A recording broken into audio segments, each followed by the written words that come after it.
रखा उन्होंने। कभी आपने विचार किया कि ये क्यों है? इसमें से कुछ भी कहानी नहीं है, कुछ भी कल्पना नहीं है। और गणेश जी किसके देवता हैं? रिद्धि और सिद्धि के देवता हैं। यानी संपूर्ण सिद्धियां गणपति की आराधना से मिलती हैं। गणेश जी का यह और गणेश जी पुत्र किसके हैं? शिव पार्वती। और शिव ने ही सारे आगम ग्रंथ दिए हैं। यानी जिसको आप कहते हैं ना, आपकी चेतना के जागरण के सारे स्वरूप भगवान शिव ने दिए हैं। अब समझिए गणपति के सारे जो स्वरूप हैं, इनका अर्थ और तात्पर्य क्या है। देखिए, भगवान गणेश का वह स्वरूप हमारे अंदर की जो वास्तविक चैतन्य ऊर्जा होती है, उसके उत्थान की वह प्रक्रिया को प्रतीक रूप में दिखा रहा है। सबसे पहले सर कटना किससे जरूरी है? वह आप अंदर की यात्रा करके अपनी कुंडलिनी शक्ति को तब जागृत कर सकते हैं जब पहले आप अपने अहंकार को नष्ट करने में सफल होते हैं। तो आपका सर कटने का स्वरूप प्रतीक ये है। दूसरा, हाथी का ही सर क्यों है? क्योंकि हाथी की जो सूंड है, और आपने देखा होगा हमेशा गणपति की सूंड इस दिशा में यूं है, कभी ऐसे नहीं है। क्यों? वह उस शक्ति का प्रतीक है जो अपवर्ड्स है। यानी जागृत शक्ति, आपके शरीर की कुंडलिनी की शक्ति जब वो ऊर्ध्व की तरफ होती है, उसका प्रतीक है। और हाथी इसलिए है कि हाथी के मस्तक में गज मुक्ता कहा जाता है। माना जाता है कि हाथी के यहां मस्तक में एक मुक्ता है, तो वो ब्रह्मरंध्र का प्रतीक है। और जब वो मुड़ी हुई सूंड ऊपर है, और चूहे की सवारी क्यों है? क्योंकि चूहा जमीन के अंदर जाकर अपना बिल बनाता है। तो जब आप एकाग्र चित्त होकर अपने अंदर की यात्रा में उतरते हैं, तभी जाके आप इस शक्ति को पहचान पाते हैं और उस शक्ति को ऊपर उठाने का सामर्थ्य पा पाते हैं। और उसके बाद जब आप आठी विनायक क्यों हैं? क्योंकि 8 चक्र हैं, मूलाधार, स्वादिष्ठान, अनाहत, आज्ञा, विशुद्ध चक्र और ब्रह्मरंध्र। और अब एक ही दांत क्यों है? क्योंकि जब आप आज्ञा चक्र से ऊपर जाते हैं, तब द्वैत के साथ वह यात्रा नहीं हो सकती। यानी संसार और ब्रह्म, दो में से एक को ही चूज करना पड़ता है। तो वह दांत टूटा हुआ क्यों है? तो संसार के साथ उस संबंध का विच्छेद करना पड़ता है, उसे तोड़ना पड़ता है। इसीलिए टूटा हुआ दांत हाथ में रखे हुए। फिर आगे की यात्रा जाकर जब ब्रह्मरंध्र तक मिलती है, तो समस्त रिद्धियां और सिद्धियां आपको प्राप्त होती हैं। यह उसका प्रतीक है। यह मैंने इसलिए बताया कि हमारे तमाम मार्क्सवादी लोग जब यह प्रचारित करने का प्रयास करते हैं, जैसे मार्क्स ने न्यूयॉर्क हेराल्ड ट्रिब्यून में 1854 में एक आर्टिकल लिखा था कि जो कुछ अंग्रेज भारत में कर रहे हैं, यह दुखद है परंतु सुखद भी है। उसने अंग्रेजी में लिखा था, destruction of India which is the Britishers are doing, it is painful but pleasurable also. Pleasurable क्यों?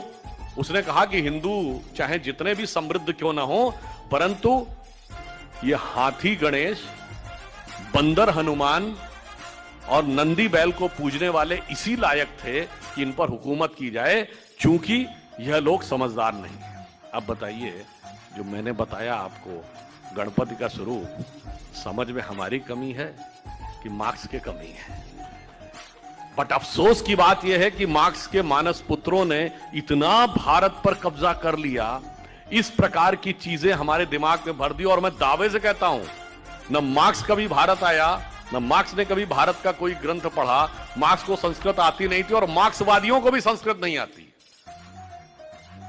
और यह बात मैं ऐसे हवा में नहीं कह रहा हूं। जब राम जन्मभूमि का मुकदमा चल रहा था ना, तो हाई कोर्ट में, मतलब सुप्रीम कोर्ट नहीं, जब लखनऊ हाई कोर्ट में चल रहा था, तो कोर्ट ने कहा कि दोनों लोग अपने अपने तरफ के हिस्टोरियंस ला सकते हैं। तो हमारी तरफ से जो गए थे, उसमें से बहुत लोगों के नाम आप पुराने लोग जानते होंगे। एसपी ग्रोवर थे, डॉक्टर देवेंद्र स्वरूप थे, डॉक्टर हर्ष नारायण थे, एसपी गुप्ता जी थे। उधर से कौन थे? वही सूरज भान, आर.एस. शर्मा, डी.एन. झा, रोमिला थापर, वो लोग अपने प्रतिनिधियों के थ्रू रिप्रेजेंट हो रहे थे। अब देखिए, कोर्ट ने उनसे क्या पूछा कि आप ये बताइए कि सारे के सारे दस्तावेज 2 ही भाषाओं में, संस्कृत और फारसी, आप इन्हें जानते हैं क्या? और आप लोगों को आश्चर्य होगा, उन लोगों ने लिख के दिया कि हम फारसी भी नहीं जानते, संस्कृत भी नहीं जानते। जबकि हमारी तरफ के विद्वान सब जानते थे। डॉक्टर हर्ष रैन को मैं व्यक्तिगत रूप से जानता था, वो फारसी भी जानते थे, संस्कृत भी जानते थे। फिर मंदिर में जो हो रहा था वो खुदाई से निकल रहा था। तो एंशिएंट हिस्ट्री में दो सब्जेक्ट होते हैं, कल्चर एंड आर्कियोलॉजी, यानी खुदाई वाला विषय आर्कियोलॉजी का होता है। तो उनसे पूछा गया कि आप आर्कियोलॉजी जानते हैं? उन्होंने कहा जी नहीं जानते, यानी खुदाई के विषय से परिचित नहीं था।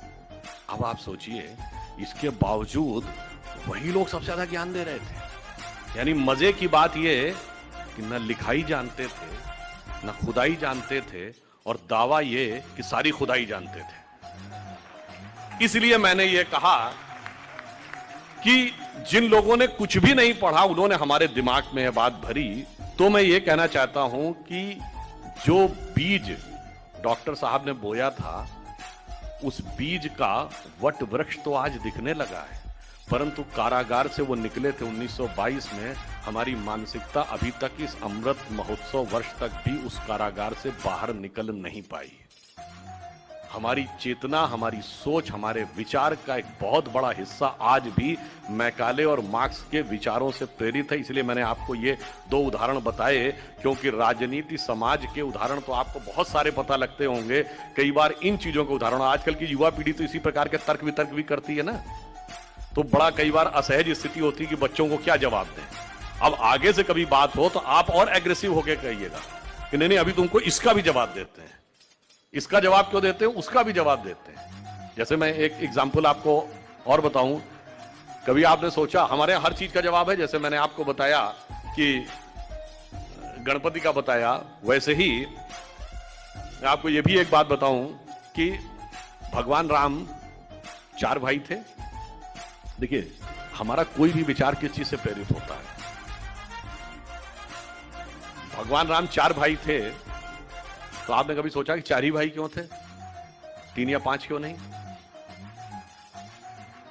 देखिए, हर चीज के पीछे एक कारण है। तो वो 4 भाई जानते क्यों हैं?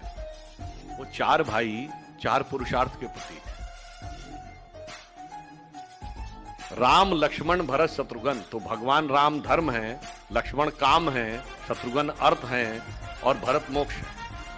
इसीलिए लक्ष्मण ही राम के साथ वन में क्यों जाएंगे? क्योंकि काम को सदैव धर्म से संयुक्त रहना है। शत्रुघ्न अयोध्या में क्यों रहेंगे? अर्थ कभी राजधानी छोड़ के नहीं जाएगा। और खड़ाऊ रख के भरत ही पूजा क्यों करेंगे? मोक्ष पाने के लिए धर्म के किसी प्रतीक को भी रख के साधना करेंगे तो मोक्ष मिल जाएगा।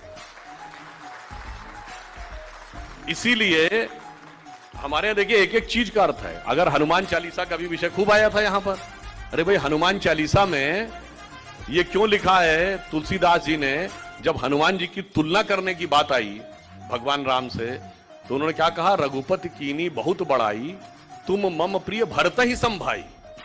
अरे भाई, लक्ष्मण संभाई कहना चाहिए, वो साथ में गए। भरत संभाई क्यों? धर्म को सबसे प्रिय मोक्ष होता है, इसलिए तुम मम प्रिय भरत ही संभाई। खैर, तो मैंने सिर्फ आपको 3 उदाहरण इसलिए दिए कि अब आपसे कोई प्रश्न पूछे तो आप बच्चा कह सकते हैं, आप इसको समझो बेटा, फंडामेंटल्स पढ़ो, उसके बाद तुम एडवांस कोर्स के बारे में बात करो, फिजिक्स, केमिस्ट्री, मैथ पढ़ो, तब इंजीनियरिंग के बारे में बात करो, जूलॉजी, बॉटनी, केमिस्ट्री पढ़ो, तब मेडिकल के बारे में बात करो, गणित पढ़ो, उसके बाद बैलिस्टिक साइंस के बारे में बात करो। हम दुनिया के एकमात्र देश हैं जो सबसे लंबे समय तक समृद्ध रहे हैं। मतलब अलेक्जेंडर 3rd सेंचुरी में आया था और ब्रिटिशर्स 18th सेंचुरी में आए। दुनिया की बड़ी बड़ी खोजें सिर्फ हमारे ही तरफ होती रही। मतलब मैगेलिन हो, वास्को डिगामा हो, कोलंबस हो, सब भारत खोज रहे थे। हम दुनिया के एक और देखिए देश क्या होता है, किसी देश में समृद्धि आती तो आध्यात्मिकता खत्म हो जाती है, आध्यात्मिकता आती है तो सांसारिक विकास खत्म हो जाता। पर हम एक ही साथ जगत गुरु भी थे, सोने की चिड़िया भी थे। हम दुनिया के एक ऐसे देश हैं जिसका इतना बड़ा प्रभाव है संस्कृति का, जितना आपको किसी भी दूसरी जगह दिखाई नहीं पड़ेगा।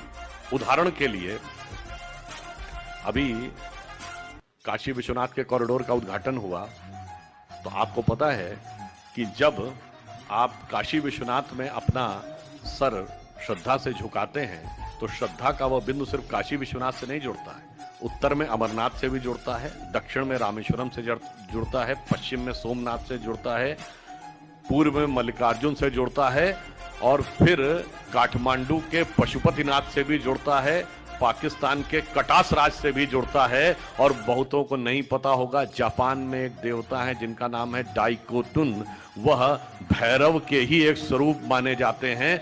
जापान तक वह प्रभाव नजर आता है और विश्व की सबसे बड़ी साइंटिफिक डिस्कवरी करने वाली यूरोप की सन लेबोरेटरी की लॉबी में डांसिंग करते हुए नटराज की मूर्ति रखी हुई है, वहां तक जाकर वह प्रभाव दिखाई पड़ता है। और इतना ही नहीं, आप में से बहुत लोग जाके चेक करिएगा कि मंगोलिया में जितनी पुरानी टॉम्ब मकबरे बने हैं ना, इंक्लूडिंग चंगेज खां का मकबरा, उसकी फोटो देखिएगा तो बाहर त्रिशूल भी है और श्रृंगी भी है। क्यों? पूछिए कि पुराने जमाने में मंगोलों का धर्म क्या होता था, तो जिन लोगों ने हिस्ट्री पढ़ी तो कहेंगे तेंद्रिन होता था। अरे तेंद्रिन कुछ नहीं है, तंत्र का ही अपभ्रंश तेंद्रिन है और तंत्र के देवता शिव हैं, इसीलिए वहां त्रिशूल और श्रृंगी दोनों नजर आते हैं। मैं सिर्फ यह कहना चाहता हूं कि हम जब पूरा प्रभाव देखते हैं तो हमारा प्रभाव कितनी दूरी तक था, कितने प्रभाव तक था, यह हमें समझने की जरूरत है। हम महाराष्ट्र की धरती पर हैं, यहां गणपति की पूजा होती है, पर आपको पता है एक ही देश दुनिया में ऐसा है जिसके करेंसी नोट पर गणपति थे। वो भारत नहीं था, वो था इंडोनेशिया, जो दुनिया का सबसे बड़ा मुस्लिम देश है।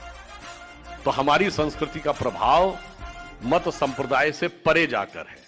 और दूसरा, आप सभी ने यहां देखा होगा, मैं थोड़ा सा एक विषयांतर में रहते हुए एक बिंदु और बताना चाहता हूं। आप सबने अष्टविनायक है, महाराष्ट्र में बड़ी मान्यता है अष्टविनायक की, पर कभी आपने सोचा कि विनायक 8 ही क्यों है, 7 या 9 क्यों नहीं है, 6 या 10 क्यों नहीं है? हमारे यहां कोई भी चीज बगैर कारण के नहीं है, बगैर तर्क के नहीं है। अच्छा, कभी आपने सोचा कि भगवान गणेश का शरीर मनुष्य का है और सर हाथी का क्यों है, और उनका सर काटा क्यों गया? सर हाथी का क्यों है, सवारी चूहे की क्यों है? दोनों में बहुत विरोधाभास नजर आता है ना।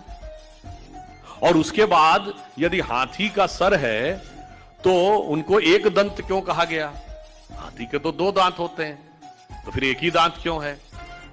अगर एक ही दांत रहना था तो एक ही दांत होना चाहिए था उनकी मूर्ति में, वो दूसरा दांत टूटा हुआ क्यों है? और बल्कि जो आप वास्तविक मूर्ति देखते हैं उसमें टूटा हुआ दांत एक हाथ में पकड़ रखा है उन्होंने। कभी आपने विचार किया कि ये क्यों है? इसमें से कुछ भी कहानी नहीं है, कुछ भी कल्पना नहीं है। और गणेश जी किसके देवता हैं? रिद्धि और सिद्धि के देवता हैं, यानी संपूर्ण सिद्धियां गणपति की आराधना से मिलती हैं। गणेश जी का यह और गणेश जी पुत्र किसके हैं? शिव पार्वती के। और शिव ने ही सारे आगम ग्रंथ दिए हैं, यानी जिसको आप कहते हैं ना, आपकी चेतना के जागरण के सारे स्वरूप भगवान शिव ने दिए हैं। अब समझिए गणपति के सारे जो स्वरूप हैं, इनका अर्थ और तात्पर्य क्या है। देखिए, भगवान गणेश का वह स्वरूप हमारे अंदर की जो वास्तविक चैतन्य ऊर्जा होती है, उसके उत्थान की वह प्रक्रिया को प्रतीक रूप में दिखा रहा है। सबसे पहले सर कटना किसलिए जरूरी है? वह आप अंदर की यात्रा करके अपनी कुंडलनी शक्ति को तब जागृत